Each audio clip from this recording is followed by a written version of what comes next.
Olá, boa noite. Tava com saudade de fazer escola de paz aqui. Quanto tempo a gente não fazia. Bom, sejam bem-vindos à Escola de Paz 2021. Né, as coisas mudaram, né? Agora a gente precisa fazer ao vivo, precisa fazer por live. Mas uma coisa não mudou, que é a nossa vontade de aprender, a nossa vontade de fazer uma coisa diferente, né? Como vai ser a Escola de Paz esse ano? Nosso encontro vai ser quinzenal, então uma quinta sim, uma quinta não, para a gente conseguir ter um alcance cada vez maior, para a gente poder preparar um material de qualidade, para a gente conseguir conversar sobre os temas mais diretos e precisos daquilo que a gente está precisando agora. E também vão ter pelo meu Instagram sempre alguma coisa com especialistas. Eu vou tentar toda semana trazer um especialista para a gente falar sobre desenvolvimento infantil. Então, vão ser psiquiatras, especialistas em desenvolvimento infantil também, fonoaudiólogos, pediatras, para a gente poder bater um papo e a gente se aprofundar cada vez mais nisso, né? Bom, como a gente vai fazer hoje? Hoje nós vamos falar sobre família e o quanto a família ela é a base do desenvolvimento da criança. Quando a gente olha a palavra base, base quer dizer alicerce. Né? O que é o alicerce? Né? Alicerce é aquilo que dá suporte para alguma coisa. Então, quando a gente já pensa nessa palavra, né, de que a família é a base, a família é o alicerce, é ela que vai dar o suporte, quando a gente pensa no alicerce, ele está abaixo da superfície para poder sustentar aquilo que está em construção. Então, você não consegue começar uma construção sem antes lançar o alicerce. Então, a mesma coisa a gente pensa direto com as crianças. A gente não consegue desenvolver uma criança sem alicerçar ela na família. A base de todo o desenvolvimento da criança é a família. Quando a gente pensa, professor, mas e aí na escola? Ela não vai se desenvolver, ela não cresce, ela não aprende na escola academicamente? É claro. Agora, tudo que a criança precisa para se desenvolver nos seus 4 aspectos, que daqui a pouco eu vou falar um pouco mais, que são social, cognitivo, sensorial e físico, ela se desenvolve logo nos 2 primeiros anos de vida na família. Então, a família, ela é tudo aquilo que a criança precisa realmente para se desenvolver. E é por isso que a gente estuda. É por isso que a gente está aqui hoje, na live, aprendendo um pouco mais, aqui conversando. Porque se a família ela tem um papel tão fundamental assim no desenvolvimento da criança, é claro que a gente tem que se entender. A gente não vai fazer uma coisa assim de, como o pessoal fala, de orelhada, né? A gente não vai chegar improvisando. Porque aí acontece um dos maiores perigos que eu sempre falo, que é o eco. O eco da nossa infância, o eco daquilo que a gente viveu.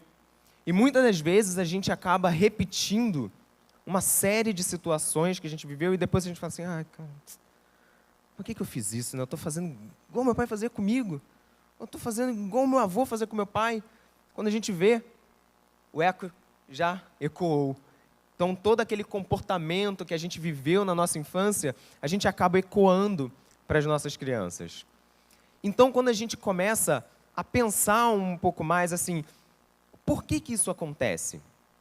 Por que é importante eu tentar aprender como eu vou lidar com a criança? Porque quando a gente pensa assim que vai lidar com a criança, parece que é uma coisa tão simples, né? Vou lidar com a criança ali bato um papo ali de desenho com ela, converso rapidinho e mole. Já estou ali com a criança o tempo todo. Agora, a gente precisa entender de que a gente tem sim uma ferramenta incrível na mão, que é a conversa, a conexão com essa criança. Eu vou falar disso daqui a pouco. Agora, uma das coisas que, às vezes, até comentaram no Instagram essa semana e falaram que assim, eu preciso assistir essa aula da Escola de Paz, que é para eu tentar ser uma mãe melhor. E eu falei até com essa mãe, eu falei assim, olha, esquece esse negócio, desconstrói esse negócio de mãe melhor, de pai melhor, porque nós somos os melhores com aquilo que nós temos. Então, com o que a gente tem agora, a gente dá o nosso melhor para a criança. Agora, a gente pode aprender mais. E aí, quando a gente aprende mais, a gente vai dar o nosso melhor com aquilo que a gente aprendeu mais. E aí, sempre. Porque, gente, não tem como a gente acertar 100% do tempo. Não tem como a gente ser... eu estou super zen o dia inteiro para lidar com essa criança. Não tem como. A gente não consegue isso. Chega uma hora, nós somos humanos, nós temos emoções. Eu falo muito da gente trabalhar e estimular as emoções das crianças, mas nós temos emoções também. A gente tomou uma mega bronca no trabalho, está tendo uma demissão em onda lá no serviço, todo mundo sendo mandado embora, aí você abre a porta de casa e a criança já está... o cachorro comeu o sofá, uma gritaria. Aí você vai fechar a porta de casa, você vai deixar todos os problemas do trabalho lá. Aí você entrou assim, aqui eu sou zen, aqui eu sou, meu filhinho amado, querido. A gente tenta, lógico, né, passar o máximo de calma possível para essas crianças. Mas a gente carrega as nossas emoções também. Por isso que é importante a gente tentar nos aperfeiçoarmos sempre, porque é nessas horas que a gente começa a pegar umas cartinhas na manga. Porque quando a gente começa a aprender uma ou outra ferramenta, não é que a gente tem mais paciência, mas a gente dá um clique. A gente dá um clique. Igual uma pessoa que tem um treinamento militar, quando acontece alguma situação com ela de emergência, ele sabe como reagir, porque ele já repetiu aquela ação tantas e tantas e tantas e tantas vezes, que ele já sabe, não, começou a tremer tudo aqui, o teto está desabando, eu tenho que me proteger, vai para debaixo da mesa, vai para um lugar seguro. A gente trava numa situação dessas. Por quê? Repetição, prática, ferramentas, o que eu vou fazer nesse momento para lidar com essa situação de crise. Porque quando a gente lida com uma criança gritando, que fazendo birra, um monte de outras coisas, que está ali, é uma crise emocional, mas é uma crise que a gente está lidando ali naquele momento. Então, aprender ferramentas é fundamental. Só que isso não quer dizer que a gente é melhor ou pior, nada disso. A gente só está aprendendo cada vez mais coisas. E aí a gente vai falar agora sobre primeira infância. Para a gente entender um pouco o que é a primeira infância. Está aí na tela que uma das coisas da primeira infância são os primeiros 1000 dias. Eu já falei disso aqui uma vez. A importância dos primeiros 1000 dias é muito grande quando a gente fala de lidar com a criança. Os primeiros 1000 dias são o seguinte, os 270 dias da gestação, mais os 2 anos seguintes, 365 mais 365. Se você soma, quando a criança completa 2 anos, passaram exatamente 1000 dias. Esses 1000 dias, eles são tão importantes, por quê? Gente, até os 2 anos de idade, olha o quanto essa criança já se desenvolveu. Do feto, nasceu, se desenvolveu lá dentro, cada parte do seu corpo, sistema digestivo, sistema respiratório, sistema circulatório, sistema nervoso, nasceu. Primeiro ano de vida, completamente dependente dos pais, só no colo, a única comunicação que ela tem naquele momento é choro. E ela é carregada de um lado, carregada para o outro, e aí ela começa a sorrir. E aí a gente já fica todo bobo, né? A criança torcendo, ela sorriu. E aí a primeira comunicação, o sorriso, e aí depois a criança começa a falar primeiras palavrinhas, já começa a entender que quer fazer cocô, que quer fazer xixi, que quer ir no banheiro, aí desfralda, e aí começa esse processo. Aprende a andar, aprende a engatinhar, aprende a andar, começa a falar. Olha quanta coisa acontece nesses 1000 dias. E quando a gente pensa de que esses 1000 dias, a criança, ela depende única e exclusivamente da família, aí a gente entende o quanto a família é importante nesse desenvolvimento. Porque uma criança que ela é estimulada, ela vai se desenvolver muito melhor do que uma criança que é pouco estimulada. Porque não tem bebê que não é estimulado, porque a gente está sempre conversando com ele, a gente está sempre brincando, então isso é um estímulo. Estímulo motor, estímulo sensorial. Agora, por que é importante? Tem uma frase muito boa, eu até anotei para não esquecer de falar, que é o seguinte, é no comecinho da vida que se pode influenciar o que será do resto dela. E é ali, naquele comecinho de vida, que a gente consegue transmitir o que é a nossa família. Porque nesses primeiros 1000 dias, a criança está formando um monte de coisa aqui dentro. E quando essa criança ela forma num ambiente barulhento, num ambiente agitado, num ambiente de gritaria, aquilo ali passa a ser o padrão para ela, porque ela nunca viveu outra coisa antes. Ela saiu da barriga da mãe e foi para esse ambiente super agitado. E aí aquela correria e gritaria e um monte de coisa, e é briga do marido com a mulher, da mulher com o marido, com sogra, com um monte de coisa e gritaria. Esse é o padrão que passa a ser com a criança. Professor, e como é que a gente faz isso então? Uma coisa que eu sempre converso, se tem alguma coisa que precisa ser resolvida em família, faça isso baixo, longe da criança. Porque imagina uma criança, bebê, é porque às vezes a gente pensa, é bebezinho, não está entendendo nada, dá para gritar, pode gritar à vontade, não tem problema, isso aí não está entendendo nada, vamos resolver nossos problemas agora, que é isso que importa. Mas a gente consegue passar no nosso tom de voz todo o nosso estresse. Quando você vai estar irritado com alguma coisa, seu chefe está irritado com você, ele está dando aquela bronca, ele não usa o mesmo tom de voz quando ele está ali conversando com você, tomando um café. Esse tom de voz, essa frequência sonora, é o que a criança acaba se acostumando de que aquilo ali é o normal. Esses primeiros 1000 dias é quando cada célula do corpo, principalmente as neurais, elas começam a se formar, a se desenvolver. É uma coisa chamada neuroplasticidade. Daqui a pouco eu vou falar um pouco melhor sobre isso. Mas sentar, engatinhar... Gente, só isso já é um processo tão complexo para a criança, porque imagina, tem até uma pesquisa que fala que se a gente continuasse crescendo na mesma proporção que a gente cresce dos 0 aos 2 anos, crescer fisicamente mesmo, nós teríamos a altura de um prédio de 13 andares. Porque a criança ela deixa de ser um nenenzinho desse tamanho para uma criança que já fica de pé desse tamanho em apenas 2 anos. Depois a gente começa a crescer um pouco mais lento. Mas imagina o quanto o corpo não está a 1000 nessa criança ali. E aí a gente começa a entender a segunda parte da primeira infância. A gente já falou dos 1000 dias, agora a gente precisa entender da gestação aos 6 anos, que é dividido em 2 partes. A primeira é de 0 a 3 anos. Da gestação mesmo. Quando eu falo 0, é gestação mesmo. Isso daí é determinante para o desenvolvimento emocional da criança. A criança, ela passa por um desenvolvimento, uma capacidade de absorção do ambiente enorme. Porque ela entende, porque ela escuta, porque ela sente, porque ela interage. Tudo isso, a criança absorve.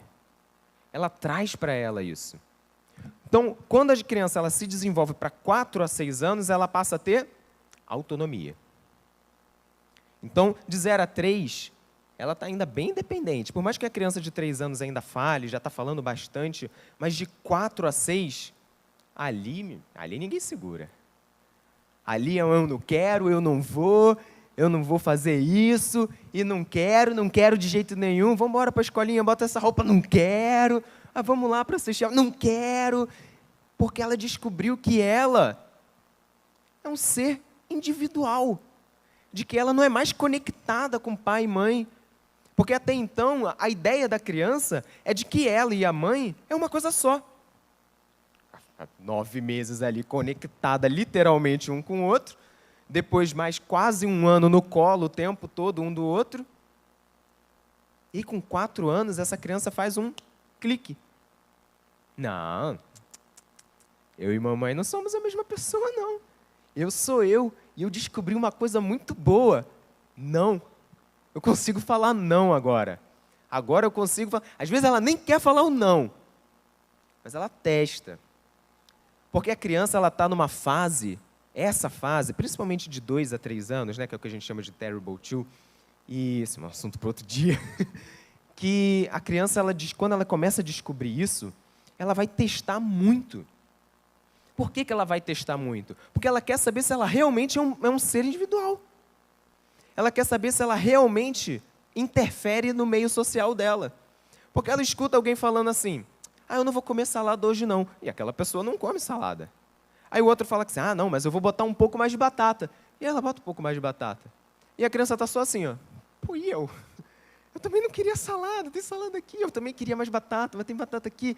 E aí, quando ela descobre que ela pode falar também, e de que o que ela fala interfere naquele meio social, aí a autonomia começa a ser desenvolvida.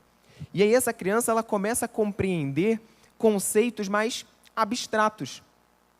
porque o cérebro dela, lembra que eu falei que ele já está desenvolvendo bem mais, ela consegue começar a entender coisas como raiva, tristeza, saudade, principalmente nesse período de 4, 6 anos, quando a criança ela começa a ir para a escola, e começa a sentir saudade da mãe. Aí quando está em casa, saudade da tia da escola. E aí você vai chora em casa porque está com saudade da tia, chora na escola porque está com saudade da mãe. Mas é isso que acontece, porque a criança ela começa a entender o que ela está sentindo.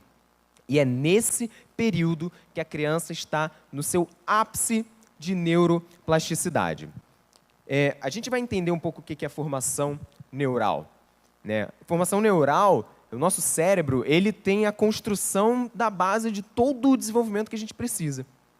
E neuroplasticidade nada mais é do que, quando a gente pensa em uma coisa plástica, a gente pensa numa coisa mais moldável, né? E a neuroplasticidade é exatamente isso. A criança, ela tem uma capacidade, uma facilidade de formar novas ligações, novas conexões neurais muito mais fácil que a gente. Por isso que hoje já deram esse clique de que é muito mais fácil você já colocar a criança numa escola bilíngue do que você tentar colocar ela num curso de inglês depois que ela já está com 15, 16, 17 anos. Porque a criança que já, desde cedo, já começa falando 2 línguas, para ela é muito mais fácil. Porque ela está ali, ela está colocando os primeiros significados da palavra. De tanto você falar assim, ó, isso aqui é água, isso aqui é água, isso aqui é água. Aí uma hora ela vai linkar, água. Agora, se uma hora você fala, isso aqui é água, aí vem o professor, water, água, water. Ela vai identificar que aquela mesma coisa tem 2 significados. Muito mais fácil que a gente. A gente fica 10 anos aí para conseguir lembrar como faz para poder ir no banheiro, né? Só para pedir uma informação, a gente já leva aí uns 10 anos de cursinho de inglês tomando aquela surra para poder aprender alguma coisa. E às vezes a gente percebe que a criança ela tem uma facilidade muito, muito, muito maior do que a gente de aprender qualquer coisa. Vídeos eletrônicos. Que a gente toma uma coça para conseguir fazer alguma coisa no celular, e essas crianças aí tá com a chupeta na boca, já fazendo um monte de coisa, fazendo bobeira, daqui a pouco estão fazendo live também, já pequenininha, para poder... Eles estão demais, eles aprendem muito rápido. E quando ela começa a construir esses conceitos abstratos das emoções, é a hora da gente atuar mais firme. Eu sempre falo isso, eu sempre repito isso, eu sempre vou repetir. Fale o nome dos sentimentos para a criança. Diz o nome. A criança precisa entender o que ela está sentindo. Eu sempre dou esse exemplo porque acontece muito.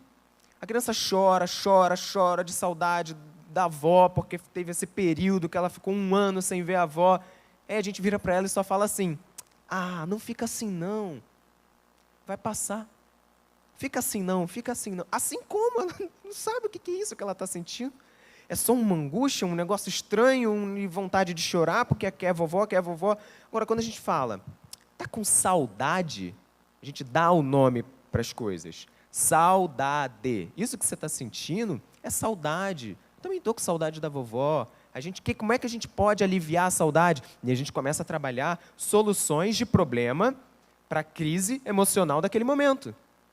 E eu estava conversando agora com o Bispo Gustavo uma coisa muito interessante. Eu estava lendo uma pesquisa, eu não lembro agora, mas é de uma universidade do Reino Unido, e eles estavam falando o seguinte, crianças que não aprendem sobre as emoções, quando eu digo aprendem, eu digo têm o suporte, ouvem falar, têm o alicerce, a base, né, que é isso que a gente está falando tanto agora, elas têm uma parte do lobo frontal, do nosso cérebro, que é especializada em planejar as nossas ações baseado no que a gente está sentindo.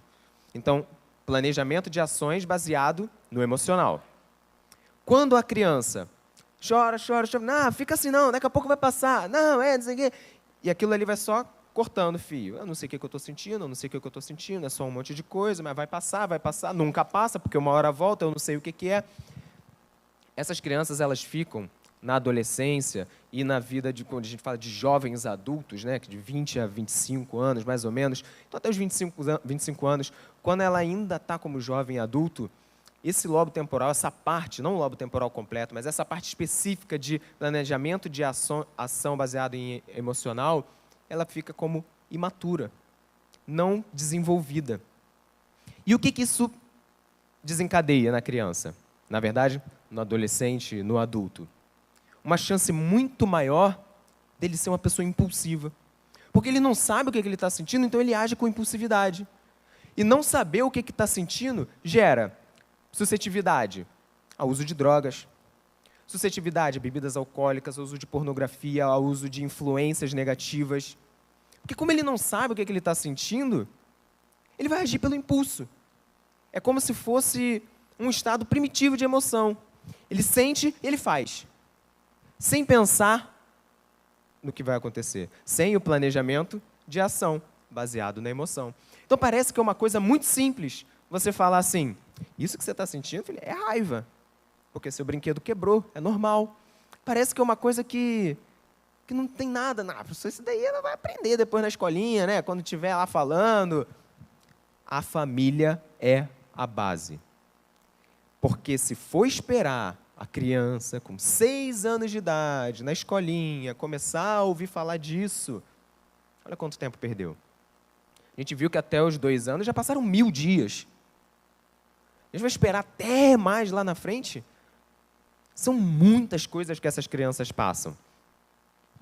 E aí tem aquela grande pergunta. E a família? A família educa? E aí, quando a gente pensa se a família educa, tem uma imagem, eu acho, que da família que educa. E a gente começa a entender o que é educar. Da mesma forma que a gente precisou entender o que é a base, a gente precisa entender o que é educar. Educar é aperfeiçoar as capacidades intelectuais e morais de alguém. Porque quando a gente pensa na educação, a gente pensa em educação formal. Né? A gente pensa em ensinar ciência, ensinar história, ensinar matemática.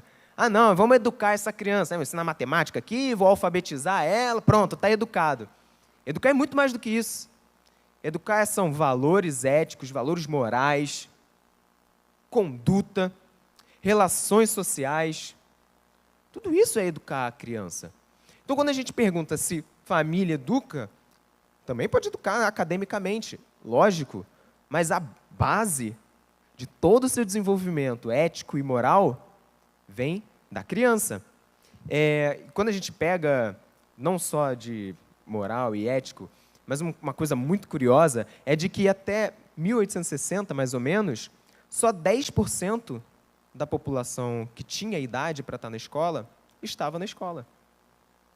Ou seja, 90% dos brasileiros nessa época eram educados em casa. Totalmente em casa. Passavam o dia inteiro com o pai, com a mãe, ajudando em casa, fazendo alguma coisa. E ali, os valores daquela família eram passados para aquela criança. Hoje a gente terceiriza a educação. Hoje a gente terceiriza para a internet, a gente terceiriza para um canal da internet, para algum vídeo, para uma brincadeirinha, para a escola, para uma creche, para alguma coisa. E o que acontece com a criança? Fica perdida. Porque um canal que ela assiste tem um valor ético e moral. A tia da escola tem outro valor ético e moral. A família tem outro completamente diferente. E qual o norte que essa criança segue? Por isso que eu sempre falo, importante desde cedo firmar tudo. A sua voz tem que ser a voz de calma para essa criança. Tem que ser a voz de firmeza para essa criança. Tem que ser uma voz de segurança com essa criança. Isso a gente só consegue fazer com ela quando a gente se conecta. A gente não dá ouvidos para uma pessoa que não tem tanta importância para a gente. Você chega alguém completamente aleatório para você na rua e fala assim, poxa, queria te falar que essa camisa aí não está muito bonita não, cara. Você podia ter vindo com outra hoje, né? Eu vou falar para ele, eu nem te conheço, cara. Eu gosto da minha camisa, sai fora. Agora você encontra um parente seu e fala assim, poxa, a camisa é bonita, até legal, mas sei, acho que hoje está meio estranho. Pô, aquilo já vai te bater assim em você, assim, poxa, fulano falou que a minha camisa não estava legal, pô, tem uma consideração tão grande por ele, ele falou isso, fiquei meio chateado. É a mesma coisa, Só que quando a gente é conectado com alguém, o que a pessoa fala tem um impacto muito maior. E, gente, não tem nada mais de conexão com o filho do que um pai ou uma mãe. Tudo que você fala diretamente para essa criança, ela vai ouvir, ela vai catalogar e ela vai arquivar. Então, quando a gente fala assim, para com isso, garoto. Hein? Garoto estabanado, sai derrubando tudo o tempo todo. Você é estabanado demais, cara. Sempre derrubando alguma coisa. Aí a criança passa alguma coisa, derruba outra. Lá vai estabanado de novo, ó, derrubando as coisas. Aí passa de tempo em tempo ouvindo, a criança vai assim, o que eu sou? Sou estabanado.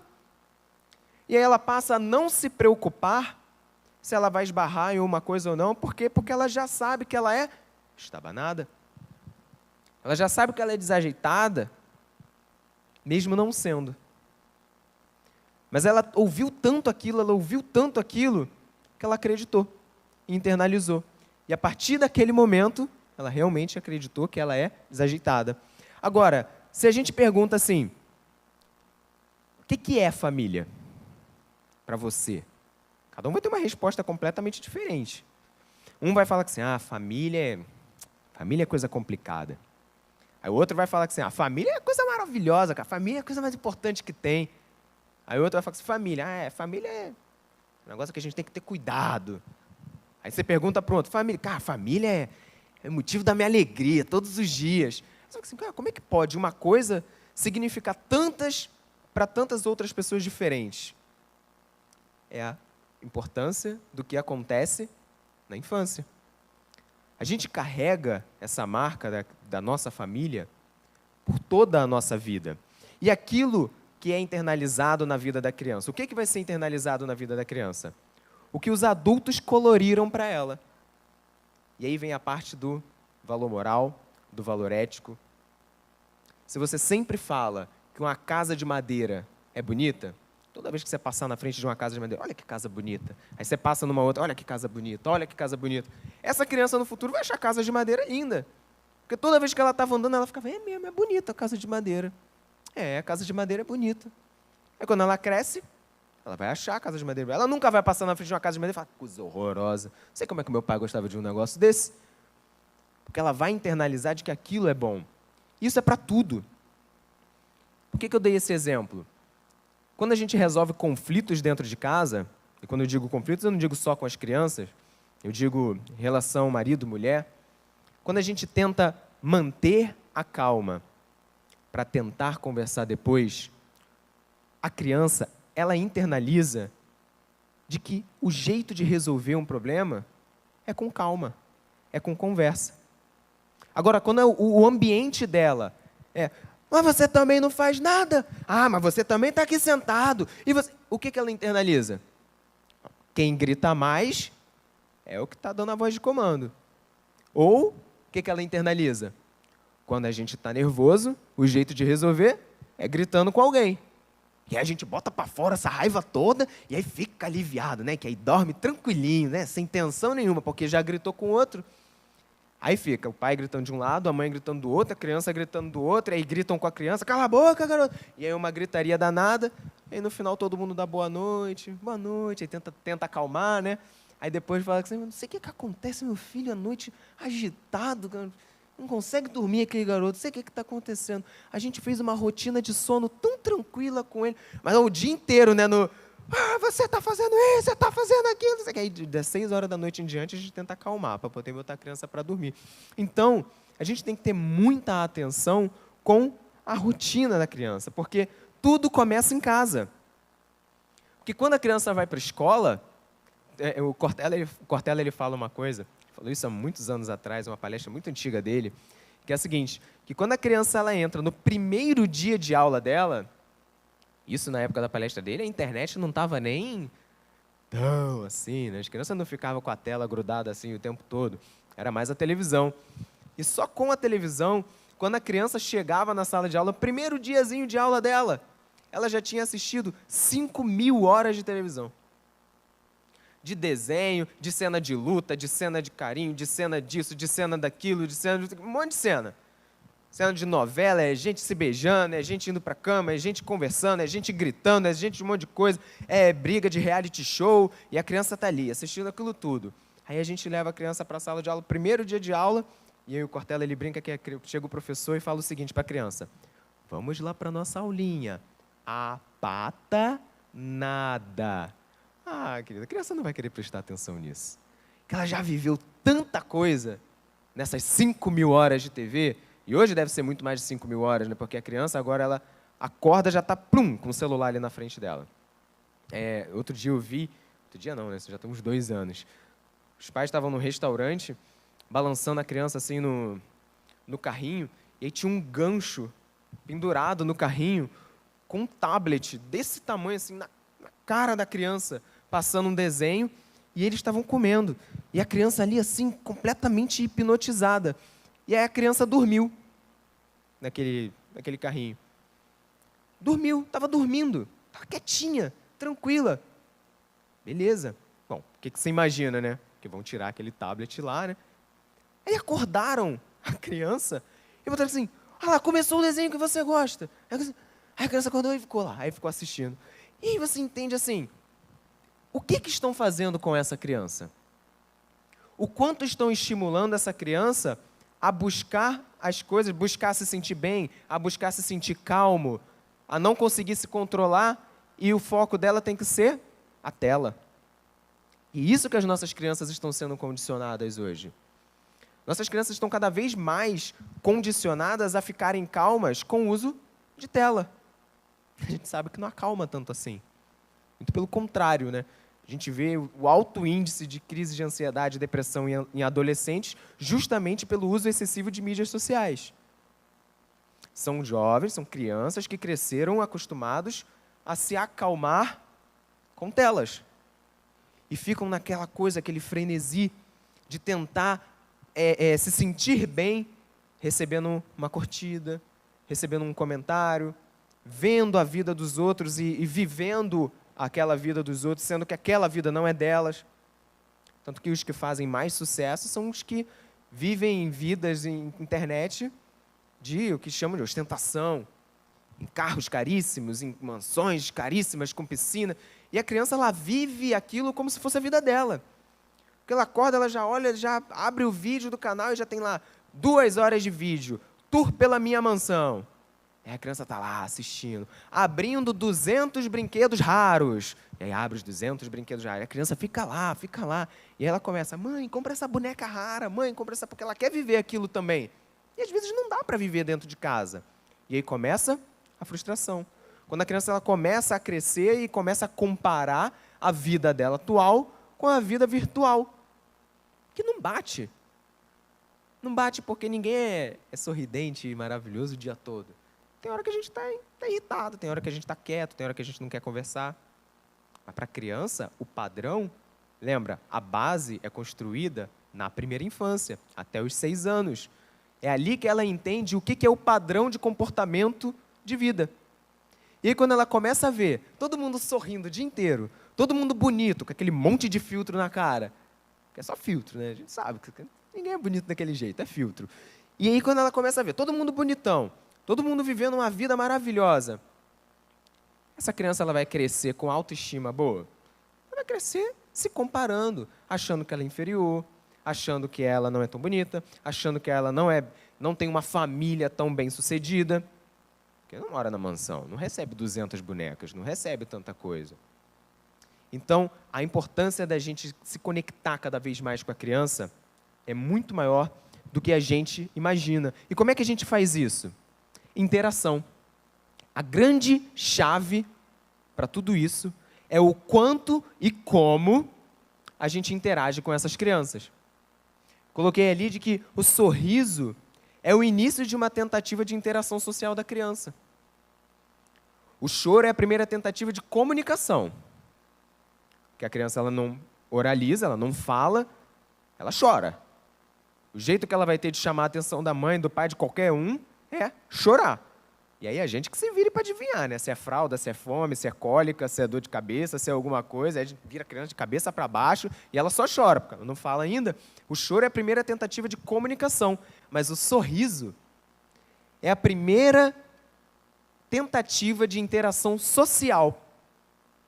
Porque a criança ela percebe que quando ela sorri, a gente sorri de volta.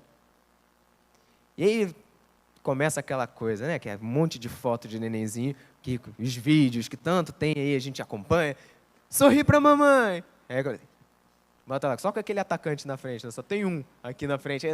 Aí que bonitinho. Porque a criança ela já está entendendo de que aquilo ali é um jeito de interagir. Que aquilo ali vai causar uma emoção no outro. Porque a outra pessoa também sorri. Mas o único jeito que a gente tem, então, é de ficar rindo para a criança o tempo todo? Não, a gente precisa criar um ambiente de interação com essa criança. A gente precisa criar um ambiente onde a gente pensa, esse ambiente ele vai ser protetor, esse ambiente ele vai ser firme, esse ambiente vai passar uma segurança para essa criança, vai ser um ambiente aconchegante, ou vai ser um ambiente onde a gente, Ellen e eu, a gente já teve um vizinho uma vez, e a gente ouvia, a gente morava em outro andar, e a criança começava a chorar, e a mãe gritava, mas ela gritava muito mais do que o choro da criança. Só que os gritos dela não eram de tipo assim, para, eram só cheios assim, que coisa horrorosa, você não está vendo como você está feia chorando? Olha como você está feia chorando, para de chorar. Você lembra disso? E aí era uma coisa que, e aí a gente ficava assim, a criança ficava chorando mais ainda, e ela chorava gritando, eu não sou feia, eu não sou feia. E aí olha que ambiente foi criado. Que conexão é essa? Que interação é essa que é criada com essa criança? Tem uma frase que é maravilhosa, que é a seguinte: nós precisamos nos conectar com a criança para quando ela estiver com um problema, ela corra para a gente e não ela corra da gente. Porque se a criança está chorando, ela está passando por um problema. É que a gente acha que problema de criança não é problema, né? Vou estar chorando porque quebrou um brinquedinho, pô. Semana que vem a gente compra outro, isso não é problema nenhum. Mas aquele era o brinquedo que ela gostava. É igual a gente bater o nosso carro, pô.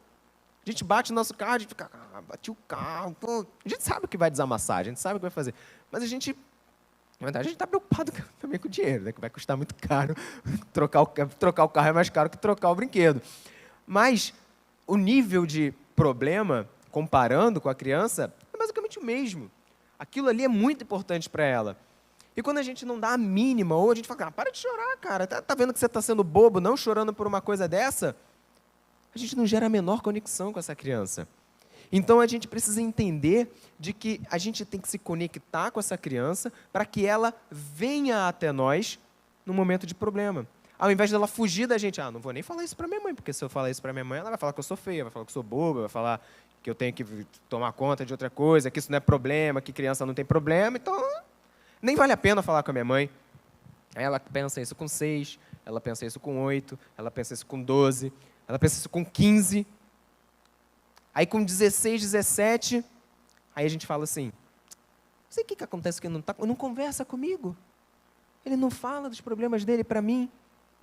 Lá atrás, quando falava, a gente não se ligava tanto. Então são pequenas coisas da base, o alicerce. Isso vai ter uma repercussão muito grande no futuro. Interagir com a criança é uma coisa que está se perdendo hoje com o mundo digital, né? A gente passa tanto tempo com mídia social, com uso de celular, com uso de televisão, assistindo série, assistindo um monte de coisa, que conversar mesmo com a criança, sentar no chão e brincar com ela, é uma coisa que acontece nas férias, no feriado e a cada cometa Halley. E como é que acontece isso? Eu estava lendo um texto essa semana de que no Reino Unido também eles estão chamando aposentados, tem uma iniciativa para chamar aposentados para ir para as escolas contar histórias para as crianças. Olha a terceirização aí. Porque essas crianças já não têm mais tanto contato com o avô, os pais já não contam mais tantas histórias assim para a criança. E falar de coisa passada é uma coisa que criança ama. Pega uma máquina de escrever, bota numa criança para você ver se ela não vai ficar 3 horas brincando com aquilo, rindo, perguntando como é que fazia, como é que era, como é que salva no pendrive. Que eles perguntam, como é que salva no pendrive. A gente estava vendo um vídeo essa semana, um adolescente, não era criança pequena não, adolescente que estava tendo o primeiro contato com câmera analógica, disquete. Mas eu quero um telefone. Era um telefone de fio. Aquele telefone bem fio, curtinho, que a gente deixava lá na sala, em cima daquela toalhinha de tricô bonita que ficava lá no cantinho. E eles ficam assim, mas como é que você falava nisso daqui, se isso daqui não sai da parede? Então, querido, a gente tinha que sentar na poltrona e ficar 40 minutos ali naquela poltrona conversando. A gente não podia ficar andando pela casa, fazendo comida, adiantando a vida, não, porque o fio não dava. O fio só ia no máximo até ali a mesa e voltava. Então, ou a gente tinha que pegar tudo que estava lá na cozinha adiantando na mesa para poder falar no telefone, ou a gente falava assim, daqui a pouco eu te ligo, tá? Que agora eu estou meio enrolado. Não tinha como. Não tinha como você falar assim, vou baixar 15 episódios dessa série aqui que eu vou assistir na casa de praia. Você só tinha um disquete que cabia muito mal o arquivo da monografia que você ia levar para a faculdade para imprimir, e olhe lá. Se você não tivesse que colocar as imagens em outro disquete porque não cabia no primeiro. Então, quando a gente conversa isso com as crianças, elas ficam assim, caramba, meu pai e minha mãe viveu tudo isso. Olha que legal. Ele começa a te conhecer melhor. Te chama de velho. Pode te chamar. Mas, ao mesmo tempo, ele vai pensar o seguinte, meus pais viveram numa época totalmente diferente da minha. Porque isso, para a criança, não é claro. Porque eles nascem com sinal Wi-Fi 5G já a todo vapor. Então, eles não têm ideia de que a gente funciona de um jeito mais lento. De que o nosso pensamento é um pensamento mais analógico. Vamos colocar assim, né? Para não falar que a gente é mais velho, vamos falar que o nosso pensamento é mais analógico. Então, quando a gente conta história, quando a gente conta essas histórias para a criança, isso está fazendo bem para os dois. Quando você conta uma história para alguém, lembrando o seu passado, tem uma parte do cérebro que ela linka a memória com as emoções. Então, pessoas que têm o hábito de contar histórias para os outros sobre coisas que já aconteceram. Isso eu não estou falando daquele pessoal velho que conta sempre aquela mesma história. Lembra quando a gente jogou aquele futebol lá em 1973? Aí todo churrasco conta a mesma história do mesmo futebol? Não é isso, não. Pessoas que contam, que falam assim, rapaz, poxa, você sabia que isso antigamente... Esse tipo de história, tá? Pessoas que contam essas histórias, principalmente para crianças, mostrando para crianças como era antigamente, são pessoas que têm a menor chance de desenvolver depressão e ansiedade. Porque quando você conta uma história da tua época, é um tipo de nostalgia. Você vai curtir, você vai lembrar aquela coisa boa de antigamente de novo. E isso faz com que as suas boas memórias daquele momento se liguem com a emoção que você está sentindo agora. E aí você começa a pensar assim, caramba, eu tive uma vida tão boa, né, cara? Minha infância era tão gostosa. Então, conforme você vai lembrando disso, a chance de você desenvolver depressão, ansiedade, mais para frente, é menor. Porque você vai estimulando, você lembra do quanto sua vida foi legal. E você renova essa emoção o tempo todo em você. Porque a gente fica muito preso nessa bolha que a gente está vivendo hoje, de coisa corrida, de que tudo é agora, de que tudo tem que ser para já, de que tudo é para já. Não, tudo é para ontem, né? Nada é para já. As coisas de hoje em dia são para ontem. E faz bem para a criança. Primeiro, ela entende de onde ela veio. Ela entende a origem da família dela. Tem criança que nunca viu foto do avô, do bisavô. Tem criança que fala assim, você não conheceu, né, o seu avô Tunico, né? Não conheci. Tá bom. Pega uma foto, procura, fala, não tem foto, você perdeu a foto. Fala, ele era muito legal, ele contava muita história. Porque as crianças, elas precisam disso. Porque senão, elas não vão ter memória nenhuma dessas pessoas na vida dela. E aí, forma uma coisa que é falta de identidade familiar. Por que a gente é muito mais ligado com a nossa família do que essa geração e a próxima geração? Porque quando a gente se reunia em família, eram os nossos avós contando a história dos nossos bisavós, eram os nossos pais contando de como eles estavam na rua, se quebrando todo, se ralando com os tios, com os nossos... E a gente imaginava os nossos pais pequenos brincando. A gente imaginava os nossos avós como pais. E isso são coisas que estão se perdendo para essas crianças. Hoje em dia, essas crianças, elas estão criando uma identidade com histórias de outras pessoas. E esse é o problema. Quando eu falo que a família é a base de todo o desenvolvimento, é nisso que eu quero dizer. Que base a gente está construindo para essa criança? A gente está alicerçando o desenvolvimento dessa criança na nossa família ou a gente está deixando que outra família crie esse alicerce para ela? Estou falando que tudo que tem na internet é ruim. Não. Mas a criança ela precisa estar alicerçada na família dela, com os valores da família, porque senão começa a dar incompatibilidade. E aí a gente começa a falar frases na adolescência do tipo, não sei quem essa criança puxou para falar um negócio desse. Ninguém ia ganhar assim. Ah, puxou aquele canal lá que ela assistiu, pô. 10 anos ouvindo aquela pessoa falando no canal, ela pegou o mesmo jeito de falar. Eu tive um aluno que ele tinha sotaque paulista, ali de Madureira. E eu fiquei assim, eu falei, você já morou em São Paulo, filho, alguma vez? Não. Seus pais são de São Paulo? Não. Alguém é de São Paulo? Não. Eu falei, por que você tem esse sotaque, então? Você assiste muita coisa? Ah, é do canal do fulano, não sei o quê, já fala assim, de um jeito. E ele falava de um jeito já sotaque de paulista. E eu fiquei pensando assim, cara, para uma criança pegar o sotaque, o quanto essa criança não conversa dentro de casa? Porque sotaque é uma coisa que, meu amigo, a gente pega assim. A gente fica ouvindo o tempo todo nossos pais falando. A gente que é carioca, né, a gente fala muito forte. Para uma criança deixar de falar forte para falar forte, ah, meu amigo, ela mudou muito esse sotaque. Ela ouviu muitas horas de sotaque ao invés de ouvir a voz dos próprios pais.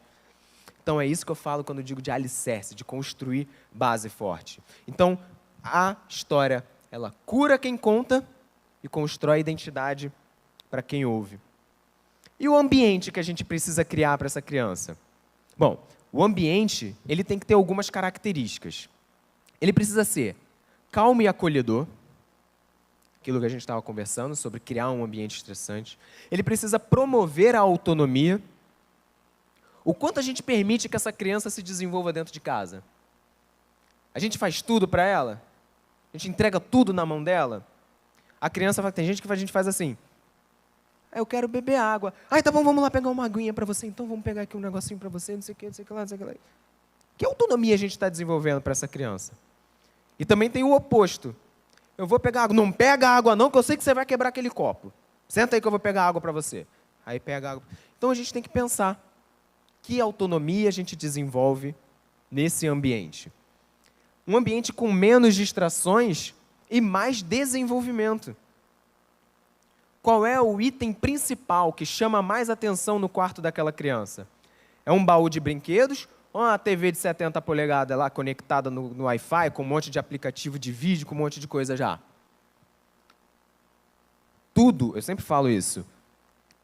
Beleza, pode ser usado, ótimo. Mas a gente tem que ter uma ideia de porcentagem. Qual é a maior porcentagem que essa criança está passando? Ela está sendo passiva, está só ali parada, ou ela está sendo ativa, ela interage com aqueles brinquedos? Que é ali que a criança se desenvolve. Pô, antigamente a gente brincava com aqueles blocos, Lego, um monte de coisa. Ali é raciocínio lógico, é raciocínio motor, é um monte de coisa que a gente está desenvolvendo. Ah, professor, então criança não aprende nada com o vídeo? Pode até aprender. Mas o quanto ela está desenvolvendo as outras habilidades? Criança é físico. Ela tem que se desenvolver fisicamente. Ela precisa disso. O corpo dela pede isso. Porque senão ela fica agitadíssima se ela não gastar essa energia toda. A gente sabe, a gente já foi criança. A gente corria 10 horas sem parar, só tomava um Nescau, voltava e corria mais 10 horas. A gente precisava de nada para poder ter aquela energia toda. E aí hoje uma criança ela senta e ela fica 10 horas assistindo um vídeo, vai lá, toma um Nescau, volta e assiste mais 10 horas de vídeo. Então a gente tem que entender que esse ambiente ele tem que ser com menos distrações, mais desenvolvimento. Com estímulo no tempo da criança. O que é estímulo no tempo da criança? É deixar lá e falar, não, a hora que você quiser você vai lá e pega e a gente não vai cobrar nada disso não. Ao contrário, é deixar as coisas acessíveis, conversando, falando, olha, agora a gente vai fazer isso. Só que tem que estar acessível para a criança. Para quando depois a criança quiser fazer alguma outra coisa, ela tem lá. Ou será que quando a criança fica com vontade de desenhar, ela tem que ir procurar onde é que está a mãe, procurar onde é que está o pai. Mãe, dá um papel. Não tem papel agora não, filho. Espera aí, não tem agora, eu não estou sabendo onde é que tem papel que eu queria desenhar. Não tem. Aí consegue um papel. Mãe, cadê o giz de cera? Não sei, vê se está na mochila, vê se está não sei aonde. Então, quando a gente tem já alguma coisinha num canto, precisa criar aquele canto maravilhoso que a gente vê na internet, com prateleiras de madeira. Se você deixar um cantinho, já com um potinho de giz de cera, papel, alguns brinquedos, uns livros, alguma coisa, pronto. A hora que a criança quiser, ela vai lá, ela pega, ela usa, ela volta. Não é muito melhor do que a tela? Muito melhor do que qualquer tela. Criança que passa 5 minutos desenhando, ela está se desenvolvendo muito mais do que uma criança que passou 20 assistindo alguma coisa.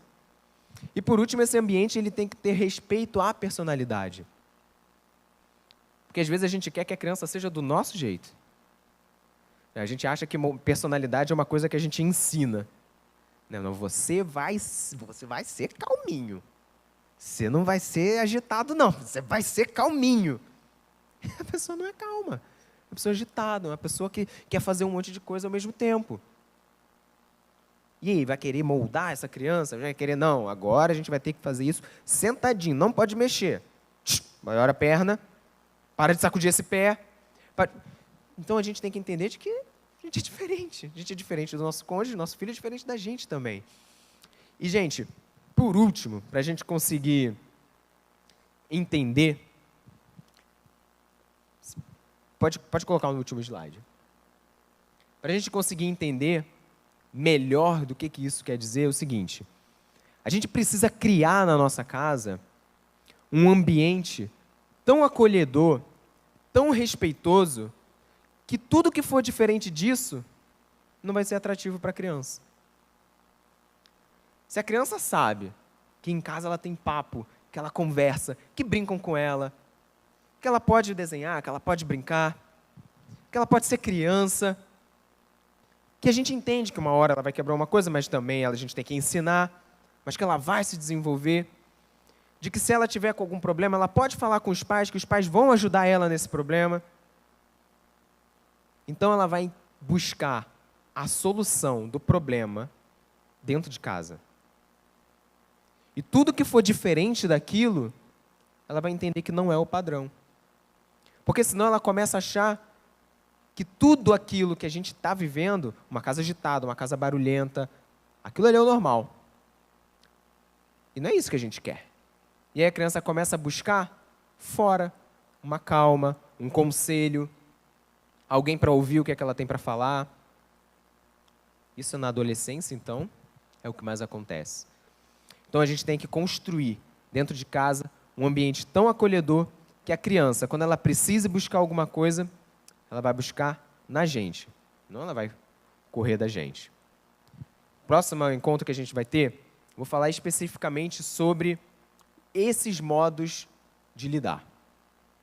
O quanto isso influencia nesse desenvolvimento da criança, o quanto isso influencia psicologicamente com essa criança. Não vou dar muito spoiler, não, porque senão a gente vai perder um pouco a vontade, né? Eu sei que a gente gosta, mas a curiosidade, né, é muito maior, né? A gente volta muito mais com vontade de prestar atenção quando a gente volta na base da curiosidade. Então, não vou dar muito spoiler para o nosso próximo encontro, não. Mas eu quero agradecer imensamente o encontro de hoje, que a gente bateu um papo bem legal. Agora a gente vai dar uma sequência aqui. Mas, para quem está na internet, esse encontro terminou agora e a gente continua aqui. Então, para quem estava na internet, obrigado, até a próxima. Tchau, tchau.